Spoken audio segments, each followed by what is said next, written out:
ভাবুন, একটি বাড়ি, গ্রামের বাড়ি, বাড়ির মধ্যে একটি পরিবার রয়েছে, মা রয়েছে, বাবা রয়েছেন, ঠাকুরদা ঠাকুরমা তারা রয়েছেন, ছোট ছোট শিশুরা রয়েছে।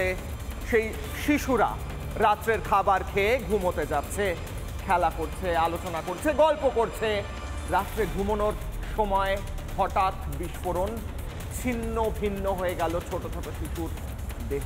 ভাবুন, ভাবুন আপনি গেছেন কোনো একটি গ্রামের নদীতে স্নান করতে, সেখানে নদীতে নামলেন, পায়ের তলায় কি যেন ঠেকলো, পায়ের তলায় কি ঠেকলো হাতে তুলে দেখলেন, দেখলেন গুলি। গুলি বারুদের স্তূপের ওপর এই বাংলাকে দাঁড় করানোর উদ্দেশ্য কি? প্রশ্ন করছি আজ কিশলয়ের অগ্নিবাণে। আজকের দুটো ছবি, দুটো বড় খবর সকাল থেকে রিপাবলিক বাংলায় আমরা সম্প্রচার করেছি। দেখুন, বাদিকের ছবি, পাথর প্রতিমা, রাত্রে অবৈধ বেআইনি বাজি কারখানা, যার লাইসেন্স শেষ হয়ে গিয়েছে, সেই লাইসেন্স কিভাবে হয়েছে সেই নিয়েও প্রশ্ন আছে। পুলিশ নাকি টাকাকে লাইসেন্স করতে দিয়েছে, এমনটা অভিযোগ করছেন এই বাড়ির যারা বাসিন্দা, তাদের আত্মীয়। তারা সেখানে গোটা বাড়িটি উড়ে যায়, ধ্বংস হয়ে যায়, 8 জনের মৃত্যু হয়। এত বারুদ খড়ের তলায় চাপা দিয়ে রাখা হয়েছিল শুধু কি বাজি তৈরির জন্য, নাকি কোনো খেলা শুরু হওয়ার আগের প্রিপারেশন, আগের প্রস্তুতি চলছিল? প্রশ্ন করছি আমি কিশলয়। আর এই ডান দিকের ছবিটা দেখুন, আরো ইন্টারেস্টিং, খুব খুব ভালো করে দেখুন। এই নদী, এই নদীর তলায় উত্তর দিনাজপুরের ইসলামপুর দোলনচা নদী, সেই নদীতে স্নান করতে গিয়েছিল স্থানীয় কিছু যুবক। তারা কি পায়? স্নান করতে নেমেছে নদীতে, পায়ে কি ঠেকছে, ওঠানো হয়েছে, যা ঠেকছে দেখা গেল এই বড় বড় কার্তুজ। শয়ে শয়ে কার্তুজ একটি নদীর তলায় থরে থরে সাজানো রয়েছে। কোন খেলার প্রস্তুতি চলছে এই রাজ্যে? প্রশ্ন করছি। একটি বাড়ির মধ্যে বারুদ চাপা দিয়ে খড়ের মধ্যে রাখা রয়েছে, যা ফেটে গিয়ে গ্যাস সিলিন্ডার বিস্ফোরণ, তারপর তার বারুদে আগুন লাগে। পুলিশ বলছে তাতে গোটা এলাকায় বিস্ফোরণ, 8 জনের মৃত্যু। কোন খেলার প্রস্তুতি চলছে? প্রশ্ন করছি। 26-এর খেলার প্রস্তুতি কি শুরু করে দিয়েছে মমতা বন্দ্যোপাধ্যায়ের তৃণমূল কংগ্রেস? কারণ শাসক দলের ঘনিষ্ঠ ছিল এই ব্যক্তি, অভিযোগ উঠে আসছে। এবং এখানে ইসলামপুরের এই গোটা এলাকায় কোন দল নিয়ন্ত্রণে রয়েছে? প্রশ্ন থাকছে। কেন বোমা, বারুদ, গুলির স্তূপের ওপর আমাকে, আপনাকে, আপনার সন্তানকে, আমার সন্তানকে দাঁড়িয়ে থাকতে হবে? প্রশ্ন করছি আজ কিশলয়ের অগ্নিবাণে আমি কিশলয়। স্থানীয়রা, আত্মীয় যিনি যারা মারা গিয়েছেন, তাদের নিকট আত্মীয়, একজন গ্রেফতারও হয়েছেন তৃণমূল ঘনিষ্ঠ, তার আত্মীয় কি বলছেন শুনুন। তোরা এইসব আগুন খেলা করিস নি, বিচ্ছিরি জিনিস বলে আমার লাইসেন্স করা আছে। আমি যত লাইসেন্স থাকে, এটা বাড়ির ভিতরে চলে না, এর বাইরে কারখানা করতে হয়। বলে আমি কারখানা করেছি, পিসমশা বাইরে। আমি এসে একদিন দেখলাম কারখানা আছে, ওদের বাসের ওপর অফিসাররা এলো, খাওয়া দাওয়া করলো, সব ছিল। ওই থানায় থেকে অফিসার এসে, এমএলএ ছিল। ওই যখন এই সব লাইসেন্স দিয়ে খাই হয়, যখন আমি ওই বাদিটা হই প্রথমে হ্যাঁ, প্রচুর এমএলএ তো সব কিছু করে দিয়েছে। না, টাকাটা কে খেয়েছিল? ও এখন কাজ ধরবো, বিধায়ক ধরবনি, কাজ ধরবো, তারাই সব লাইসেন্স দিচ্ছে, তারাই সব থাকে, কার নাম করবার। টাকা বিধায় নিচ্ছে কি, পুলিশ আসছে, নিয়ে যাচ্ছে, মাস গেলে সে টাকা নিয়ে আসছে, সবাই ওরাই আসছে, ওদের ক্ষমতা। হ্যাঁ, প্রতি মাসে টাকা নিয়ে যায়, লাইসেন্সের টাকা নিয়েছে। আর ওই পুলিশ মাসে মাসে ওদের একটা পুলিশ এসে টাকা নিয়ে যায়, আমাদের ঢোলা থানা। বিধায়ক কি খুব ভালো সম্পর্ক? প্রচণ্ড সম্পর্ক, হ্যাঁ, ওই তৃণমূল করে। স্থানীয় বিধায়ক সবটা দেখে দিয়েছিলেন, লাইসেন্স কিভাবে করা যায় স্থানীয় বিধায়ক দেখে দিয়েছিলেন। প্রতি মাসে পুলিশ এসে টাকা খেত যাতে সেইখানে এই ব্যবসা করা যায়, বলছেন যারা মারা গিয়েছেন তাদের আত্মীয়। যার এই বাজি কারখানা অবৈধ, তার আত্মীয়। যার বাজি কারখানা তিনি গ্রেফতার হয়েছেন বটে, কতদিন পর হয়েছেন? পুলিশ বলছে 10 বছর ধরে ওখানে ওই কারখানা চলছিল।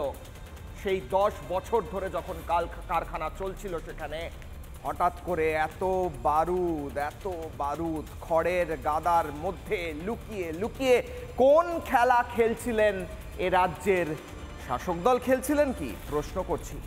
কেন নদীর তলায় থরে থরে সাজানো থাকবে এই বড় বড় কার্তুজ প্রশ্ন করছি, যেখানে ওই নদী বাংলাদেশ বর্ডার থেকে 5 কিলোমিটার দূরত্বে রয়েছে। আমি শোনাবো পুলিশ কি বলেছে এই বিষয়। পুলিশ বলছে যে আমরা কার বাড়িতে সমস্তটা কি আছে, কেউ পেট্রোল রেখে দিয়েছে, কি রেখে দিয়েছে, সমস্তটা কি বোঝা সম্ভব? পুলিশের বাইট রেডি থাকলে আমি শোনাবো এ রাজ্যের পুলিশ প্রেস কনফারেন্স করে কি বলছেন এই গোটা বিষয়, নাকি দায় ঝেড়ে ফেলার চেষ্টা করছেন, কি বলছেন পুলিশ শুনবো। একটা বাড়ি ব্যবসায়, এটা আমাদের মাথায় রাখতে হবে, এর সঙ্গে প্রচুর মানুষ জড়িত থাকেন, একটা জীবিকা নির্বাহের ব্যাপার থাকে, কিন্তু কোথাও গিয়ে একটা সচেতনতার অভাব আমরা লক্ষ্য করছি। কয়েকটি যে ঘটনা ঘটেছে সাম্প্রতিক গতিতে, আমার বাড়িতে বা আপনার বাড়িতে আমি যদি পেট্রোল রাখি, সেখানে যদি দাহ্য পদার্থ কম্বাস্টেবল মেটেরিয়াল রাখি, সেখানেই গ্যাস সিলিন্ডার রাখি, সেখানেই রান্না করি, সেই খবরটা পুলিশের কাছে প্রত্যেকদিন পাওয়া সম্ভব নয়। আমার আপনার বাড়িতে পেট্রোল রাখা, গ্যাস সিলিন্ডার রাখা, আর গোটা একটি অবৈধ বাজি কারখানায় টন টন বারুদ রাখা খড়ের গাদার ভেতর লুকিয়ে, এটা সমান? পুলিশ অফিসিয়াল যারা মাথায় বসে রয়েছেন, যারা মাইনে নেন আমাদের টাকায়, আমাদের ট্যাক্সের টাকায় আপনার বাড়ি চলে, আপনারা এই কথা এই সিটে বসে বলতে পারছেন যে পেট্রোল কারুর বাড়িতে রাখা থাকলে আমরা বলতে পারবো না? এটা বলতে একটু হলেও আমি যদি থাকতাম লজ্জা করতো, কারণ আমি দায়িত্বে ফেল করেছি।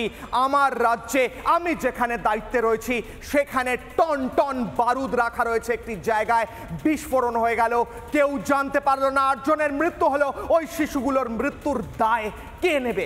যে পুলিশ অফিসার এডিজি যিনি প্রেস কনফারেন্স করছিলেন, উনি ওই 8 জন শিশুর দায়িত্ব, মৃত্যুর দায়িত্ব নেবেন?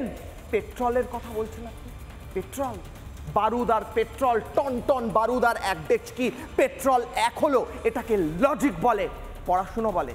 আজকে আমার প্রশ্ন, কিশলয়ের অগ্নিবাণে আমার আজকের প্রথম অগ্নিবাণ, প্রথম প্রশ্ন এবং একমাত্র অগ্নিবাণ, কিশলয়ের অগ্নিবাণে আজ আমি প্রশ্ন করব।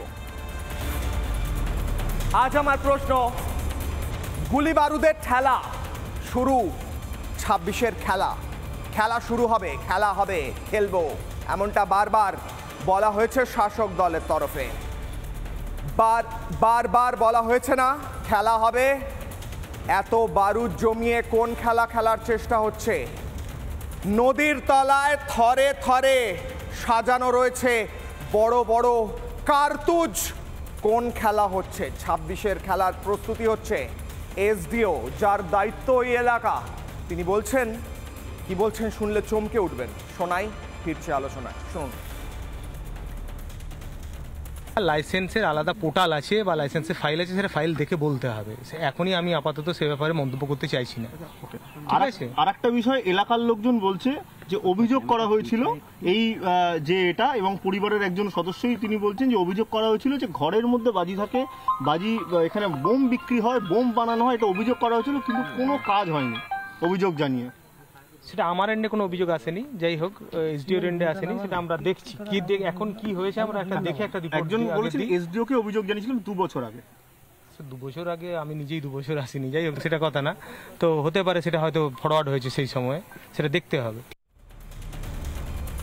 নদীতে স্নান করতে নেবে যারা টন টন প্রচুর পরিমাণে কার্তুজ পেলেন, কত সংখ্যা সেটা মুখ্য নয়, আমার কাছে মুখ্য হচ্ছে নদীর তলায় থরে থরে। আপনি ভাবুন, আপনি যিনি দেখছেন দর্শক, আমার প্রিয় দর্শক, আপনি ভাবুন, আপনি কোথাও ঘুরতে গেলেন বা আপনার গ্রাম বা আপনার শহরের কোথাও আপনি জলে স্নান করতে নামলেন, আপনি পায়ে কিছু ঠেকলো ঠান্ডা, আপনি হাতে তুলে দেখলেন এত কার্তুজ রাখা রয়েছে, আপনার আতঙ্ক হবে না? কেন এতদিন পর্যন্ত দেখা যায়নি? এটা তো পুলিশের উদ্ধার করার কথা, নাকি স্থানীয়দের উদ্ধার করার কথা? এই প্রশ্ন আসে না মনে? স্থানীয়রা কি বলছেন শুনবো, তারপর যাব হাই ভোল্টেজ ডিবেটে। এটা দেখে আতঙ্কিত, এখানে গুলি পাওয়া যাচ্ছে, ছেলে পেলে বাইরে চান করছে, ক্রিকেট খেলতে আসছে, কালকে সন্ধ্যাবেলা থেকে খুঁজতেছি আমরা। একজনকার পায়ের গুলিটা দেখতে পায়, পায়ের মধ্যে লাগছিল, ওঠাই দেখছে যে এটা কি, তো অনেকগুলো লোক বললো যে গুলি এটা, তো অনেক খোঁজাখুঁজি পড়লো, অনেকগুলো গুলি পাওয়া গেল। জানা নেই নদীর ধারে কেউ গাড়ি রাখছে না উড়াই আসছে কোথাও থেকে, না কেউ অনেক ফেলাইছে, এদিকে আমাদের বর্ডার মোটামুটি 5 কিলোমিটার হবে।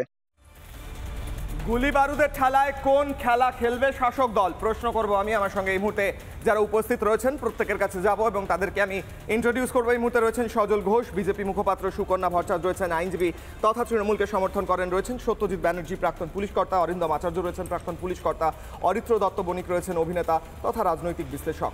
আমি প্রথমে সুকন্যা ম্যাডামের কাছে যাওয়ার আগে আমি যে খেলার কথা বলছিলাম ম্যাডাম, খেলা এই রাজ্যে হয়েছে এর আগে, আমরা দেখেছি বিভিন্ন ভোটের আগে খেলা হয়েছে। সেই খেলার ছবি আমি দেখাবো, খেলার ছবি দেখিয়ে আলোচনায় ফিরবো। আগে দেখি কি খেলা হয়েছে এই রাজ্যে, দেখুন।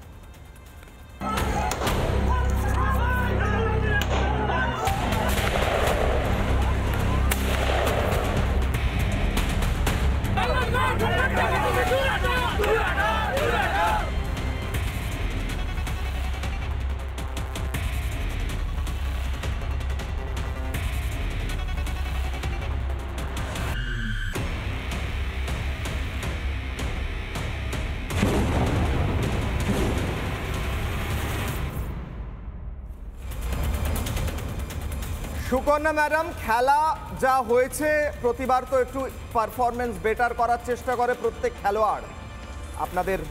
আপনি যে দলকে সমর্থন করেন তারা কি আরও ভালো পারফর্ম করার জন্য এই 2026-এর আগে থেকেই প্রস্তুতি নেওয়া শুরু করেছে গুলি বোমা বারুদ দিয়ে? বলুন। গুলি বোমা বারুদ এগুলো নিয়ে আমাদের দলের কোনো মাথা ব্যথা নেই। এবং আরেকটা কথা, কিশলায় যত ধুলো ওড়াবে না, ধুলো কিন্তু আকাশকে কখনো ছুতে পারবে না।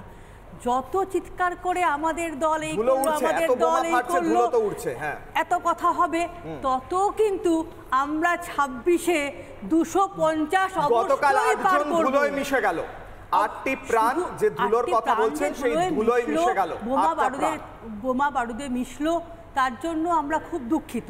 এটা শুধু পশ্চিমবঙ্গ বলে চিৎকার করলে হবে না। এখন তোমরা আবার বলো না যে সুকন্যা আবার সারা ভারত ঘুরতে শুরু করেছে।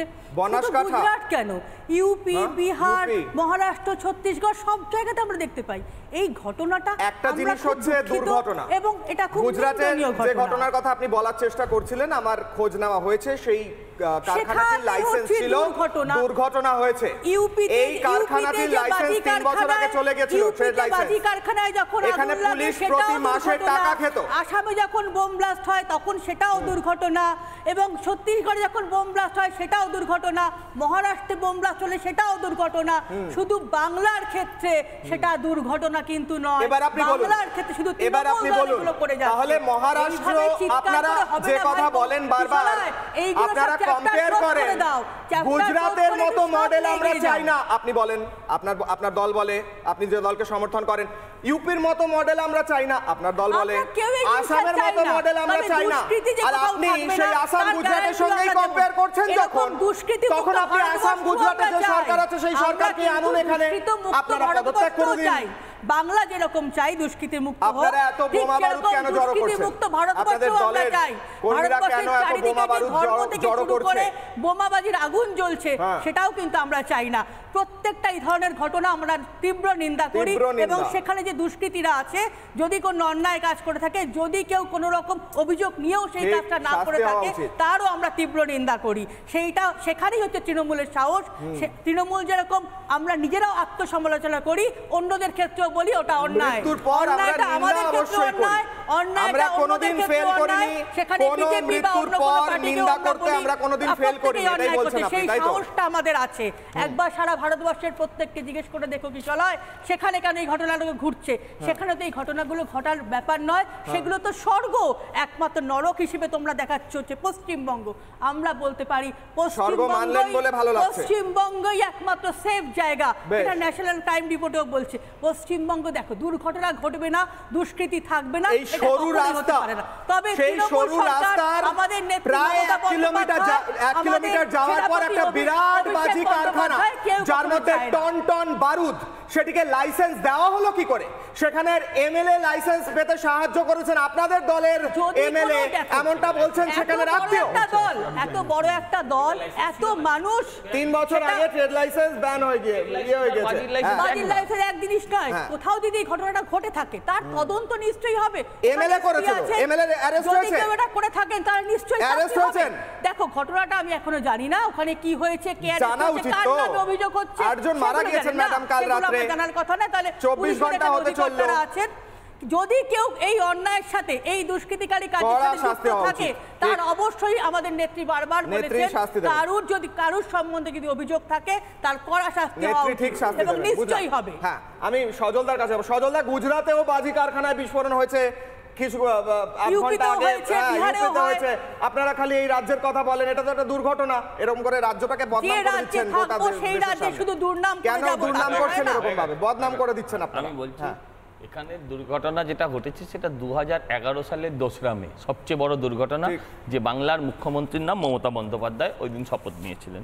আমি মানছি, দেখুন যে বলছে গোলা বারুদ নিয়ে কোনো কথা হবে না, গোলা বারুদ নিয়ে কোনো কথা নয়, গোলা বারুদ নিয়ে কোনো কথা বলবেন না। শুধু মমতা বন্দ্যোপাধ্যায় শওকত মোল্লাকে ডেকে বলবেন তুই বোম বাঁধিস, বলবেন তুই বোম বাঁধিস, এটা তো মেনে নেবেন নাকি? এটাও মানবেন না। আমি বলছি দেখুন, ওনারা উত্তরপ্রদেশ বলেছেন, গুজরাট বলেছেন, বিহার বলেছেন, ভুলে গেছেন সেটা ভোপালের ইউনিয়ন কার্বাইডটাও বলতে পারতেন। হ্যাঁ, যে ওখানেও বহু মানুষ গ্যাস লিক হয়ে বহু মানুষ মারা গেছে। বোম আর গ্যাস তো একই ব্যাপার। আপনার সময় কথা বলিনি, আপনার সময় কথা বলিনি, আমি আপনার সময় কথা বলিনি, সবে তো শুরু। এবার বলছি যে আপনি বলছেন যে সেফ জায়গা, হ্যাঁ ঠিকই তো, হ্যাঁ সেফ জায়গা বটেই। কাদের জন্য সেফ জায়গা? অনুপ্রবেশকারীদের জন্য সেফ জায়গা। এই ধরুন ওই রাষ্ট্র থেকে, বাংলাদেশ থেকে একজন এখানে আসে, এসে ভোটার হয়, ভোটার হয়ে আবার সে আনসারুল্লাহ সে চলে যায় ওই রাজ্যে, তার বাংলাদেশে ফিরে যায়। হ্যাঁ, এদের হচ্ছে এটা হচ্ছে সেফ, মানে সেফ এরিয়া, মানে প্যাসেজ, সেফ জায়গা, যা কিছু বললেন। এই ঘটনাটা উনি জানেন না, খুব ভালো কথা, এই ঘটনাটা উনি নাও জানতে পারেন, কিন্তু উনি উত্তরপ্রদেশ জানেন, উনি বিহার জানেন, উনি গুজরাট জানেন। আমি ওনাকে একটা প্রশ্ন করব, আমার কথা শেষ হলে সময় এলে উত্তর দেবেন। সেটা হচ্ছে যে আপনি ঠিক বলেছেন যে এটা তো দুর্ঘটনা, আপনি শুধু আমাকে এটা বলুন গত 5 বছরে এই ধরনের দুর্ঘটনা এই পশ্চিমবাংলায় কতগুলো ঘটেছে? আর আপনার কাছে যদি হিসেব থাকে সেটাও বলুন যে গত 5 বছরে যে কোনো একটা রাজ্য ধরে নিন, আপনি কাশ্মীরও ধরতে পারেন, সেখানে এই ধরনের ঘটনা কতগুলো ঘটেছে। গত 5 বছরে এই ধরনের ঘটনায় প্রায় 70-75 জন মানুষ মারা গিয়েছেন। আপনি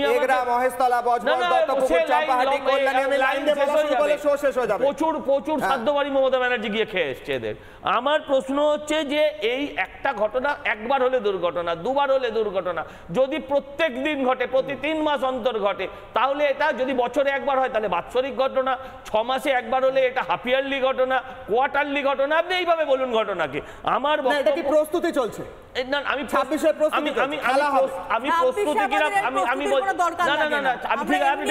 আপনি ঠিক বলেছেন, আপনি অন্য সময় কেন কথা বলেন? আমার বক্তব্য হচ্ছে যে আপনি বলছেন 26-এর প্রস্তুতি, 26-এর প্রস্তুতির কথা ছেড়ে দিচ্ছি। আমি বলছি এই বোমা বারুদ আজকের দিনে যেটা সংগঠিত হচ্ছে সবটা যে বিজেপিকে মারবার জন্য তা নয়। এদের বেশিরভাগ লড়াইটা, এদের মালদায় এদেরকে কে মেরেছে? আপনি বলুন ক্যানিংয়ে এদের কে মেরেছে? বকটুইতে এদের দুর্ঘটনা, এখানে টিভি ফেটেও হয় অনেক সময়, তাদেরকে কে মেরেছে? তাদেরকে তো আর বিজেপি মারিনি, তাদেরকে এদের দলের লোকেরাই মেরেছে। এরা নিজেদের দলের লোকেদের হাত থেকে বাঁচতেই অনেক সময় এই ধরনের বোমা বারুদ গুলি বন্দুক জোগাড় করছে। বিজেপি যদি এত থাকতো তাহলে আর এত জোগাড় করতে হতো না, অনেকদিন আগেই এরা পশ্চিমবঙ্গ থেকে সাবার হয়ে যেত রাজনৈতিকভাবে। আমার বক্তব্য অত্যন্ত পরিষ্কার, যে ঘটনাটা ঘটছে প্রতিদিন এখান থেকে পুলিশ পয়সা নিচ্ছে, হ্যাঁ এলাকার তৃণমূল নেতারা পয়সা নিচ্ছে, এমএলএ পয়সা নিচ্ছে, পার্টির নেতারা পয়সা নিচ্ছে, আর বেআইনি বাজির ব্যবসা চলছে। আর ঘটনা ঘটলে কি বলছে শুনুন, উনি তো অফিসিয়াল নন, বৈধ নন, অন্যরা বলছেন এর সঙ্গে রুটি রুজি জড়িত আছে।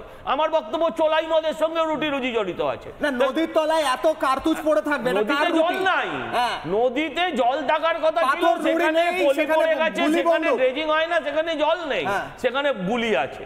এটা কোন পশ্চিমবঙ্গে বাস করছি আমরা? আপনি আমাকে বুঝিয়ে বলুন। আচ্ছা ছেড়ে দিন, এগুলো ব্রিটিশ আমলের গুলি, এ বেরোচ্ছে কেন মমতা ব্যানার্জির আমলে? এটাও ধরুন। যে এমন একটা সময়ের মধ্যে দিয়ে যাচ্ছি আমরা, পুরো পশ্চিমবঙ্গটা বারুদের স্তূপের ওপর বসে রয়েছে। যখন তখন যেখান থেকে আগ্নেয়গিরি যেমন এক একটা জায়গা এক একটা পয়েন্ট থেকে ফেটে ফেটে বেরোয় না, পশ্চিমবঙ্গের বিভিন্ন পয়েন্ট থেকে যখন তখন বেরিয়ে আসছে। এই হচ্ছে আমার আজকের পশ্চিমবঙ্গ। আপনি চিৎকার করতে পারেন, আপনি তো একজন মহিলা, আপনি তো একজন মা, আপনি বলতে পারেন 4-4টে শিশু তারা জানলো না যে তারা কেন পুড়ে ছাই হয়ে গেল। আপনি চিৎকার করবেন, আপনি রাজনীতিতে কালকে পদও পেতে পারেন, কিন্তু এই শিশুগুলোর আত্মার অভিশাপ আপনাদের মাথায় বর্তাবেই বর্তাবে, এটা কোনো ভুল নেই। আপনি বলছেন এক সেকেন্ড আসি, বাকি তিনজন বলা বাকি আছে, ভারতবর্ষে আছে, ঠিক। আমি প্রশ্ন করব ভারতবর্ষে, না হ্যাঁ দ্রুত 10 সেকেন্ডে উত্তর দিন, আমি তিনজন দেখুন সেটা সজলদা প্রায় প্রায় বলে থাকেন যে আমরা বৈধ নয়, অফিসিয়াল নই, কিন্তু দুর্ভাগ্য এমন সজলবাবু সেই আমাদের সঙ্গেই বসতে হয়। না না, সজলবাবু সেই আমাদের সঙ্গে এটা পার্সোনাল নয়, এটা রাজনৈতিক। আমি বলছি দেখুন, এটা আমার সত্যিই দুর্ভাগ্য, এটা আমার সত্যিই দুর্ভাগ্য যে দল বিরোধী লোকের থেকে দলের কথা শুনতে হয়। কারণ দল অফিসিয়ালি অ্যানাউন্স করেছে এখানে যারা তৃণমূলের হয়ে বলবে তারা আসলে তৃণমূল নয়, আর আপনারা তৃণমূলের হয়ে বলছেন যখন, এটাই দুর্ভাগ্য যে যারা দল বিরোধী তাদের সঙ্গে আমাদের কথা বলতে হয়। আমি তৃণমূলের সমর্থক, সজলবাবু বোধহয় এটাই তো বলছি, আমি এখান থেকে যাব, আমি স্যারের কাছে যাব। সজলদা আমি স্যারের এক সেকেন্ড, আমাকে যেতে হবে না, আমি সত্যজিৎ স্যারের কাছে যাব। এক সেকেন্ড সুকন্যা ম্যাডাম, চারিদিকে ঘুরে বেড়ানো অভ্যাস বলা যায় না। বুঝলাম ম্যাডাম, আমি আসছি আপনার কাছে। আমি বলছি স্যার, আমার প্রশ্ন আমার সঙ্গে রয়েছে সত্যজিৎ, চলে যাই আপনি ওই জায়গাটা থাকবেন না। সত্যজিৎ ব্যানার্জি রয়েছেন আমার সঙ্গে। আমি যদি তৃণমূলে চলে যাই তাহলে আপনার ওই জায়গাটা থাকবেন। আরে আমার এক সেকেন্ড, আমি অডিও ডাউন করে আমার বাইক চালাতে হবে না, তাহলে বাইক চালাতে হবে। বলছি না, যদি আমি কোর্টে না যাই, যদি আমি কোর্টে যাই তাহলে আপনি আমার টপিক আলাদা। আরে আসুন, আমার টপিক আলাদা। আমি স্যারের কাছে যাব। প্রাক্তন ডেপুটি কমিশনার কলকাতা পুলিশের স্যার, আমার প্রশ্ন হচ্ছে, এটা তো ব্রিটিশ আমলের গুলি বন্দুক কিনা আমি জানি না, যেগুলো নদীর তলা উদ্ধার হচ্ছে, কারণ ওখানে প্রতিদিন মানুষ স্নান করতে যান, কিন্তু এখন আজকে গিয়ে হঠাৎ পায়ের তলায় পেলেন, মানে কোথাও থেকে সেটা এসেছে। এত বারুদের স্তূপ যেখানে রাখা রয়েছে, সেই বারুদের স্তূপ এই ছোট্ট একটা গলি মাথায় রাখা রয়েছে। এনআইএ চেয়েছেন সুকান্ত মজুমদার, এনআইএ রাজ্য আসবেন না, আমি উত্তর নেব স্যার। এটা পুলিশের কি দায়িত্ব ছিল স্যার? দেখুন, প্রথম কথা হচ্ছে জলে আমরা জেনারেলি দেখেছি আমরা মাছ থাকে, জলে যে লাইভ কার্টিস পাওয়া যায় সেটাও কিন্তু .303 মানে রাইফেলের এবং মাস্কেটের, এটা কিন্তু থাকা অনুচিত। কারণটা হচ্ছে যে আমরা মাছ দেখে অভ্যস্ত, আমরা কাঁকড়া দেখে অভ্যস্ত, শামুক দেখে অভ্যস্ত, কিন্তু ওই যে দেখাচ্ছেন আপনার টিভির মাধ্যমে লক্ষ লক্ষ লোক দর্শক দেখছে, এটা 303 গুলি এবং মাস্কেটের গুলি। এই মাস্কেটের গুলি এবং প্রত্যেকটা, আপনি বলছেন যে কিছুক্ষণ আগে বললেন যে ইংরেজদের সময়, এটা খুব তাজা গুলি, খুব তাজা গুলি, কিছুদিন আগে এটা ফেলে দিয়ে গেছে, এখানে কেউ ভয় পেয়ে ফেলে দিয়ে গেছে। এটা হচ্ছে 1 নম্বর। 2 নম্বর হচ্ছে যে অর্থাৎ পুলিশ এখানে যদি ধরতে পারতো তাহলে এটা সিজার লিস্টে আসতে পারতো, তার মানে একজনকে রেসপন্সিবল পিকস আপ করা যেত, সেটা হয়নি। আমি দেখুন, আমি পলিটিশিয়ান নই, এদিকে আমাদের যে ম্যাডাম বসে আছেন কিংবা আমাদের সজল বসে আছে, এরা পলিটিক্সের কথা বলবে, আমরা কতগুলো প্রিন্সিপালের কথা বলছি। সেই কথাগুলো কি কি আছে? দুটো কথা। দেখুন, প্রতিদিন 2 মাস 1.5 মাস পর পরে আমাদের চ্যানেলে বসতে হয় এবং কোথাও না কোথাও বাজি কারখানা হচ্ছে, সেটা অবৈধ। বেসিক্যালি আমরা দেখা গেছে, রেকর্ডেড হিসাবে দেখা গেছে এটুকু যে পশ্চিমবঙ্গের মধ্যে টোটাল বাজি কারখানা, রেকর্ডেড বাজি কারখানা আমাদের কাছে যেটুকু আমি জেনে আসলাম, সেটা 21টা আছে, 21।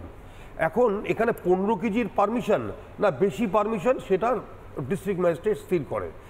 এই যে যেখানে ব্লাস্টের ব্যাপারটা যেখানে আজকে আমরা আলোচনা করছি, সেখানে বেসিক্যালি প্রচুর পরিমাণে বারুদের স্তূপ ছিল এবং খড় দিয়ে ঢাকা ছিল। আমাকে একটু বলে দিন, কিশোলয় মানে কচি পাতা, তাই তো? তো এখন ব্যাপার হচ্ছে যে যদি এটা বৈধ ব্যবসায়ী হতো তাহলে কি এটা খড় দিয়ে ঢাকা থাকতো? এটা সত্যি কথা বলুন কিশোলয়, একদম এটা সজল পলিটিক্স। আমি একটু বলে দিই 2 মিনিট। তো তারপরে বলছি, দেখুন একটা কথা হচ্ছে, বারবারই বলা হচ্ছে, মুখ্যমন্ত্রী বলছেন যে ক্লাস্টার তৈরি করা হবে, ক্লাস্টার ম্যাডাম মুখ্যমন্ত্রী, এটা কিন্তু ফ্যাক্ট। উনি মানসিক দিক থেকে হয়তো উনি চাইছেন এটা তৈরি করার একটা পরিস্থিতি। একজন এডিএম জুডিশিয়ালকে দায়িত্ব দেওয়া হয়েছিল যে আপনি প্রত্যেকটা থানা ধরে ধরে বার করুন কোথায় কোথায় বাজি কারখানা আছে এবং তাদের এগেনস্টে ব্যবস্থা নেওয়ার কথা, কিন্তু বেসিক্যালি সেগুলো হয়ে ওঠেনি। ক্লাস্টার গঠন মানে হচ্ছে জনবসতি থেকে একটু দূরে বাজি কারখানাগুলো হবে। কিন্তু যেই ব্লাস্টের পরিণতিতে আজকে 8 জনের মৃত্যু হয়েছে, তার মধ্যে 3-4 জন একদম 6 মাসের শিশু যারা পৃথিবীর আলো দেখতে পেল না। কিন্তু ঘটনা হচ্ছে যে এদের প্রত্যেকের কাছে ট্রেড লাইসেন্স, নট দ্য বাজি লাইসেন্স, ট্রেড লাইসেন্স আদারওয়াইজ, বাজি লাইসেন্স আলাদাভাবে ডিস্ট্রিক্ট ম্যাজিস্ট্রেট থেকে পেতে হবে এবং অন্যান্য অথরিটির থেকে পেতে হবে, তাদের কারো কাছে এটা ছিল না। এটা প্রত্যেকটা দিন আমরা বলি কি, আমরা যারা পুলিশে, কলকাতা পুলিশে এবং রাজ্য পুলিশে কাজ করি, আমরা বলি যে এখানে প্রোঅ্যাক্টিভ হিসাবে কাজ করতে হবে। অর্থাৎ আমরা অ্যাকশনটা ঘটার আগে, মানে এই যে ঘটার পরে সব পুলিশ অফিসাররা যাচ্ছে, আইএস অফিসাররা যাচ্ছে, সব আমার এমএলএ এমপি যাচ্ছে, মন্ত্রী যাচ্ছে, এটা নয়। আমরা বলছি প্রোঅ্যাক্টিভ, এদেরকে প্রথম থেকেই ধরতে হবে। 2 মাস পর পর রেড, 2 মাস পর পর অ্যারেস্ট, এবং লঘু সেকশনে কেস নয়, কেসটা অ্যাকুরেট সেকশনে। অর্থাৎ এক্সপ্লোসিভ নিয়ে কেস দেওয়া হয়নি না, স্যার। এক্সপ্লোসিভ সেকশনে যে কেসটা হচ্ছে 9B এক্সপ্লোসিভ অ্যাক্টের কেসটা, এটাকে লঘু সেকশন বলা হয়। বেসিক্যালি এর পানিশমেন্ট, আর যেটাতে এই যে মানুষ মারা গেছে, এটা হচ্ছে এক্সপ্লোসিভ সাবস্টেন্স অ্যাক্ট, এটার মধ্যে দূরত্ব পার্থক্য এরকম। অর্থাৎ যদি আপনি 9B এক্সপ্লোসিভ অ্যাক্টে হন, সে বেল নিয়ে চলে আসবে, কিন্তু ইয়েস অ্যাক্টের কেসে, এক্সপ্লোসিভ সাবস্টেন্স অ্যাক্টে যদি দেন, সে বেল পাবে না। 10 বছরের সাজা আছে, 10 বছরের স্যার। আমরা আপনাকে স্যার, যে অ্যামাউন্টে বারুদ ওখানে খড় দিয়ে চাপা দেওয়া ছিল, আমার প্রশ্ন, আমি হাইপোথেটিক্যালি জিজ্ঞেস করছি, সেটা কি শুধু বাজির জন্যই ব্যবহার হতে পারে, নাকি অন্য কাজেও ব্যবহার করার প্রয়োজন পড়লে করা যেতে পারে? ওই বারুদগুলো বোম বাঁধতেও ব্যবহার করা যেতে পারে যদি প্রয়োজন পড়ে। কিশোর, দেখুন, আমি সত্যি কথা বলি, আমি মিডিয়া ট্রায়ালে আসি না, এটা ইনভেস্টিগেশনের চ্যাপ্টার, তো এটা কি জন্য রেখেছিল সেইটা এখন কিন্তু ফরেনসিক এসছে, ফরেনসিক এটা দিয়ে কি বোমা বানানো যেতে পারে? যেতে পারে। সজল দা একটু বলতে জানি আমি, যেতে পারে। ঘটনা হচ্ছে যে এই যে বাজির কারখানা যেটা ধরা পড়েছে, এক্সপ্লোসিভ ধরা পড়েছে, এখানে ফরেনসিক এক্সপার্টরা এসছেন, ফিজিক্সের এক্সপার্টরা এসছেন, তারা একটা বিশাল রিপোর্ট তৈরি করে তারা গভর্নমেন্টকে দেবে এবং পুলিশকে দেবে। আমরা সেই রিপোর্টটাই কিন্তু সাধারণ দর্শককে বলবো। আমি যদি নিজের থেকে বানাউটি কিছু বলি না, লোকে এটা ঠিক মতন নেবে না এবং পার্সিয়ালিটি করা হবে। আমি ন্যায্য কথা ন্যায্যভাবে বলা দরকার আছে। ফরেনসিকের রিপোর্টটা কয়েকদিনের মধ্যে পাওয়া যাবে। ফরেনসিক এক্সপার্টরা স্পটে আছে এখন এই মুহূর্তে, তারা দেখছেন সব কিছু, তারা বলবেন যে এটা কি জন্য হয়েছে। তবে আমার ব্যক্তিগত যেই প্রশ্নটা আপনি করেছেন, যে এতগুলো এক্সপ্লোসিভ, এতগুলো বারুদ যেখানে মাটি চাপা দিয়ে, খড় দিয়ে ঢাকা রয়েছে, এটা নিঃসন্দেহে এটা আইন বিরুদ্ধ কাজের জন্যই নিয়ে আসা হয়েছিল। এটা কিন্তু সাধারণ কাজের জন্য, বাজির জন্য আনা হয়নি। ঠিক এখান থেকে স্যার আমি দুটো জিনিস দেখাবো। আমি বাকি দুজনের কাছে যাবো, অরিন্দম স্যার এবং অরিত্রর কাছে। আমি দেখাবো কিভাবে খড় দিয়ে চাপা দেওয়া ছিল, সেই দৃশ্য অর্ণব আমাদের প্রতিনিধি তুলে ধরেছেন, 1 নম্বর। আর 2 নম্বর, সেখানের মানুষ বলছেন যে কিছু বললে কেন তাদের ভয় লাগছে। তারপর ফিরছে আলোচনায়। দেখুন কিভাবে খড় দিয়ে বারুদ ঢাকা, যেন শাক দিয়ে মাছ ঢাকা বলা হয় না। দেখুন, খড়ের গাদা রয়েছে, সেই খড়ের গাদার তলায় সেখানে কিন্তু যে বস্তা দেখা যাচ্ছে বা এই যে ড্রামগুলি দেখা যাচ্ছে, সেখানে প্রত্যেকটাতে কিন্তু বারুদ রয়েছে। যে বাঁশবাগানটি রয়েছে, সেই বাঁশবাগানের যে অংশটা দেখা যাচ্ছে, সেখানেও কিন্তু যে বারুদ, সেই বারুদ কার্যত ঢেলে দেওয়া হয়েছে। যদি বৈধ কারখানা হয় তাহলে সেখানে বৈধ মেটেরিয়ালস থাকবে, তাহলে কেন সেখানে একটা ইনসিডেন্ট ঘটবার পর সেখানকার জিনিসপত্র লুকিয়ে রাখা হয়েছিল যাতে কেউ না বুঝতে পারে। তাই কিন্তু প্রতিটা মেটেরিয়ালসের উপর কিন্তু খড় দিয়ে কভার আপ করা হয়েছিল। এত পরিমাণের বারুদ, সেই বারুদ কেন এইখানে জমা রয়েছে? তাহলে কি উদ্দেশ্যে এই বারুদকে জমা করা হয়েছিল?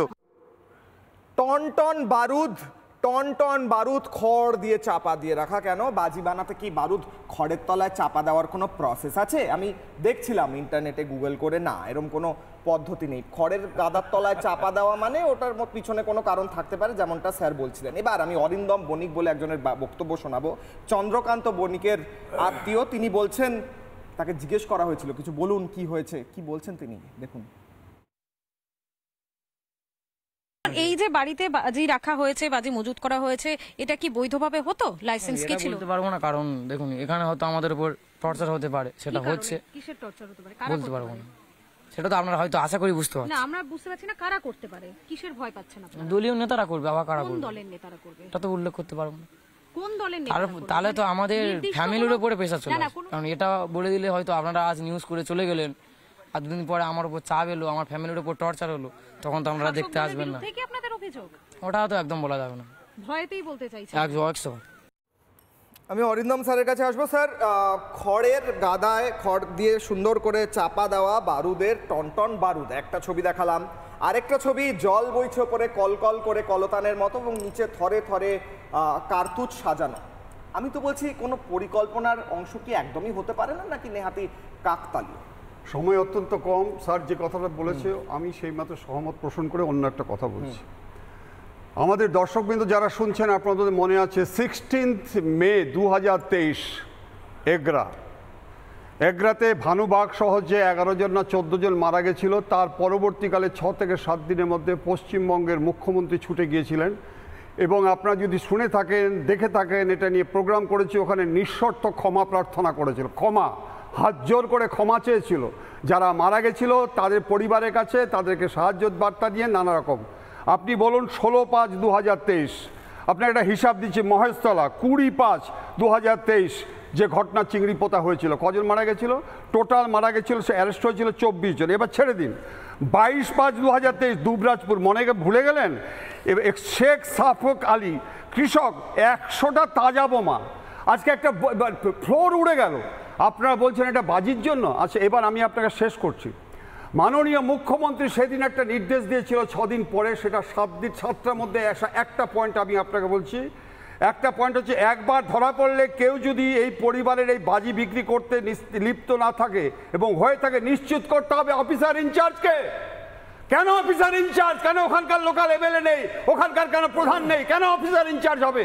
আজকে আমি আপনাদের একটা কথা, লাইসেন্সটা করিয়ে দিয়েছেন স্যার। লাইসেন্স ওখানে লোক বলছে এমএলএ সবটা দেখছেন, সবটা জানেন এমএলএ ওখানে কি চলছে। শুনুন, আমি তো মহেশতলা থানায় চাকরি করেছি, এভাবে লাইসেন্স হয় না। আপনারা বোধহয় জানেন এই লাইসেন্সের মধ্যে আবার কিন্তু আপনার এনভায়রনমেন্ট প্রোটেকশন এবং ফায়ার সার্ভিসের লাইসেন্স ক্লিয়ারেন্স চাই, এভাবে হয় না। আপনাকে বলুন যে একটা পেপারে দিয়েছে 31/5/2023 ভয়ঙ্কর, ওয়েস্ট বেঙ্গলে 2009 থেকে 2023 আজকে বাজি কারখানায় বিস্ফোরণের 27টি ঘটনা, 90 জনের মৃত্যু। তার মধ্যে 2011 থেকে 2023 মার্চ 76 জনের মৃত্যু এবং পঙ্গু হচ্ছে 36। কি বলছেন? কি আলোচনা করবো আপনাদের সাথে? আজকে পুলিশের কাছে কি নেই? আজকে স্যার যেটা বলছেন, environment explosive substance act under section 40, তাতে 20 বছরের জেল। আজকে সেকশনটা দিচ্ছে কোথায়? এনভায়রনমেন্ট যেটা দিচ্ছে হচ্ছে 9B, যে বেগে যাবে দ্বিগুণ বেগে বেরিয়ে চলে আসবে। হোয়াই? আজকে এফএসএল বলছেন, এফএসএল যে রিপোর্ট দিচ্ছে, সিএফএসএল রিপোর্ট দেরি করছে কেন? আমার উদ্দেশ্যটা কি? উদ্দেশ্য হচ্ছে যে মানুষের প্রোটেকশন দেওয়া। আজকে যেভাবে দিনের পর দিন মানুষের মৃত্যু হচ্ছে, একের পর এক ঘটনাগুলো ঘটছে, আমরা আজকে একের পর এক আজকে আলোচনা করছি কিভাবে প্রিভেন্ট করা যায়। আপনি আমাকে গিভ ওয়ান এক্সাম্পল, যে এক্সপ্লোসিভ সাবস্টেন্স অ্যাক্টে আপনি ক বছরের জেলে ছিল ভানুবেগের ঘটনাটা, যে অ্যারেস্ট হয়েছে কজন? 24 জন অ্যারেস্ট হয়েছিল মহেশতলা ঘটনার পরে। কজন অ্যারেস্ট হয়েছিল? কদিন জেলে ছিল? বলুন কেন তারা আজকে চাকরি নেই? আজকে মায়েদের চাকরি নেই কারণ আপনি বলুন, ভানুবাগের ঘটনা যে মেয়েগুলো স্টেটমেন্ট দিয়েছিল যে স্যার আমাদের চাকরি নেই, সব কর্ণাটক চলে যাচ্ছে, আমরা খেতে পাচ্ছি না, যার জন্য আমরা অর্থের বিনিময়ে আমাদের নিয়ে যাচ্ছে। এটা আমি আপনাকে রেফারেন্স দেবো আরো।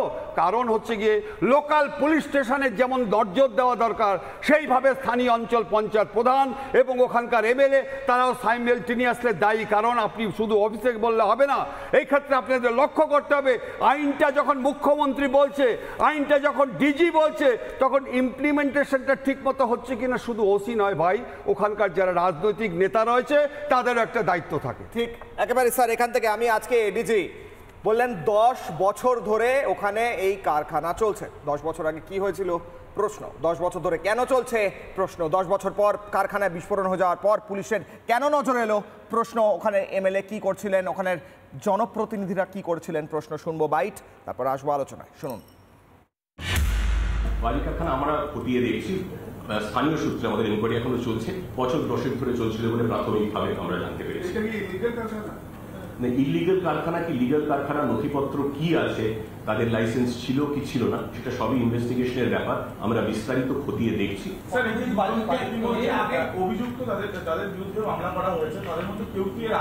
2022 সালে এই চন্দ্রনাথ বলে তাকে গ্রেফতার করা হয়েছিল। 68.5 কেজি ফায়ার ক্র্যাকার্স তার থেকে বাজেয়াপ্ত করা হয়েছিল।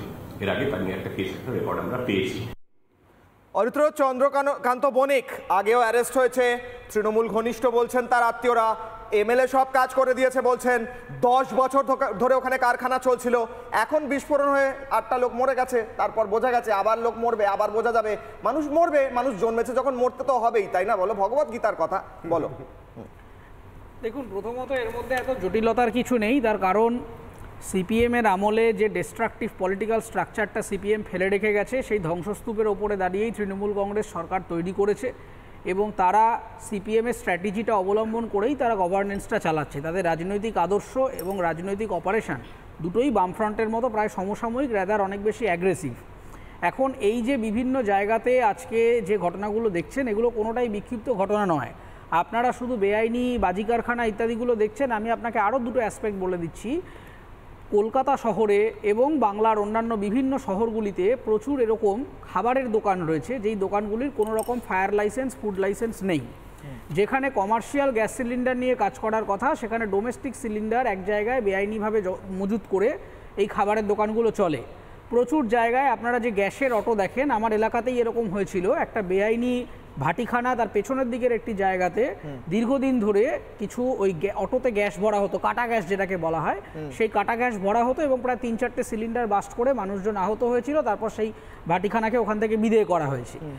এবং কলকাতা সহ অন্যান্য প্রচুর শহরগুলিতে একটা বড় অঙ্কের আশপাশের পপুলেশন ঢুকেছে যারা জুভেনাইল ক্রিমিনাল, এবং কলকাতা শহরে 10 থেকে 15,000 টাকা দিলে শ্যুট আউট করবার জন্য ক্রিমিনালও এখন ভাড়া পাওয়া যাচ্ছে। তার কারণ পশ্চিমবঙ্গের রাজনীতিটাকে যেভাবে প্রফেশনে পরিণত করে দেওয়া হয়েছে এবং পশ্চিমবঙ্গের মতো পলিটিক্যাল ভায়োলেন্স, মানে ভোট কেন্দ্রিক এবং রাজনীতি কেন্দ্রিক খুনখামারি আপনি অন্যান্য কোনো শহরে বা রাজ্যে দেখতে পাবেন না। তার কারণ এখানে প্রত্যেকটা মানুষের সকাল থেকে বিকেল পর্যন্ত, আপনি এনসিআরবি রিপোর্টটা দেখুন, 2011 থেকে শুরু করে 2019 পর্যন্ত 100+ মার্ডারের কথা আপনি দেখতে পারবেন। যে উত্তরপ্রদেশের কথা বলছেন সেখানে সংখ্যাটা 70-এর নিচে, এখানে 100-150টার ওপর 162টা না 63টা মার্ডারের হিস্ট্রি রয়েছে অ্যাজ পার গভর্নমেন্ট রেকর্ড।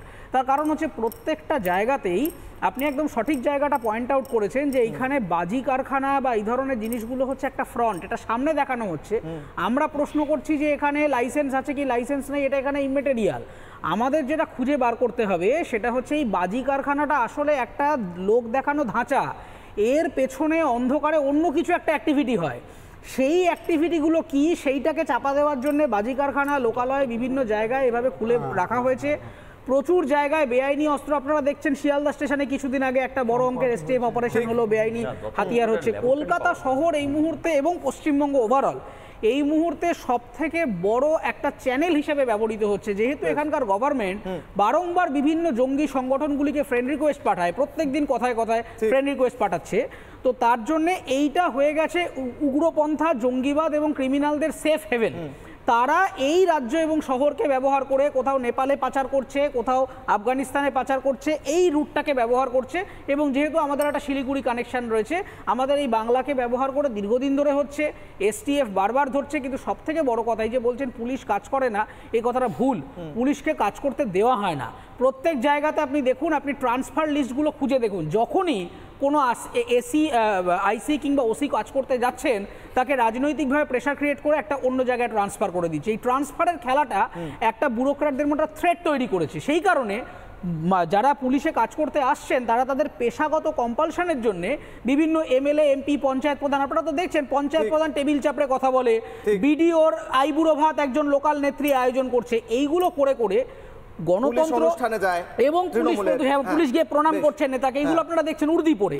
আসলে পুলিশ প্রশাসন প্রতিষ্ঠান এই মুহূর্তে একটা দাঁড় করানো ধাঁচা, যার নিজস্ব কোনো ফাংশন এই মুহূর্তে স্বতন্ত্রভাবে হয় না, তাকে সামনে রেখে পেছনে একটা বড় ক্রিমিনাল অপারেশন চালিয়ে যাচ্ছে পলিটিক্যাল পার্টি। বেশ, এখান থেকে আমি একটা ছবি দেখাবো, তারপর প্রত্যেকের কাছে 30 সেকেন্ড করে যাবো। আমি দ্রুত ছবি দেখাই। পুলিশ গিয়েছে এই মুহূর্তে পাথর প্রতিমায়, সেখানে ওই সিলিন্ডার যা আছে তারা উদ্ধার করে নিয়ে যাচ্ছে। এই মুহূর্তে সেই ছবি আসছে আমাদের কাছে, এক্সক্লুসিভ সেই ছবিটা একবার দেখাতে বলবো দ্রুত। এবং পাথর প্রতিমার সেই ছবি সরাসরি লাইভ দেখা যাচ্ছে। পুলিশ ওখানে কি করছে এই মুহূর্তে, বিভিন্ন জিনিসপত্র তারা বের করছে, গোটা এলাকাটা ঘেরা হয়েছে, পুলিশ পৌঁছেছে ওখানে এবং স্পেশালিস্টরাও গিয়েছেন এই মুহূর্তে। সেই ছবি দেখাচ্ছি একদিকে। আমি ফিরবো দ্রুত, 30 সেকেন্ড করে দেবো প্রত্যেককে। এবং জিনিস নিয়ে যাচ্ছে, সিলিন্ডারও নিয়ে যাচ্ছে দেখছি। আমি সজলদা হাত তুলছিলেন, বলুন। না, আমি বলছি যে পশ্চিমবঙ্গে আমরা ছোট যখন ছিলাম তখন আমরা দেখেছি বুড়িমার বোমা, আর আজকের দিনে পশ্চিমবঙ্গে দাঁড়িয়ে আমরা যেটা দেখছি সেটা হচ্ছে পিসি মার বোমা। মানে আগে বুড়িমার বোমা, এখন পিসি মার বোমা। এই একটা বিষয়ে আমি দেখলাম যে এখানে যিনি তৃণমূলের হয়ে বলছেন তিনি এবং এডিজির মধ্যে দারুণ মিল। উনি জানেন না, কে এমনিও জানেন না, উনিও জানেন না। এডিজি জেনে গেছেন যে 10 বছর ধরে ব্যবসা চলছে, এখন একটা ওয়ান ক্লিকে দেখতে পাওয়া যায় তার বাজির লাইসেন্স আছে কি নেই, সেটা উনি বলতে পারলেন না, তাই বলে দিলেন জানি না। আরেকটা দেখুন, এই যে ভানুবাগ এবং বণিক পরিবার, এদের প্রত্যেকের সঙ্গে তৃণমূলের ভীষণ সখ্যতা। আপনাদের একটু মনে করাই, দত্তপুকুরে একটা বাজির কারখানায় কিছুদিন আগে ব্লাস্ট হয়েছিল।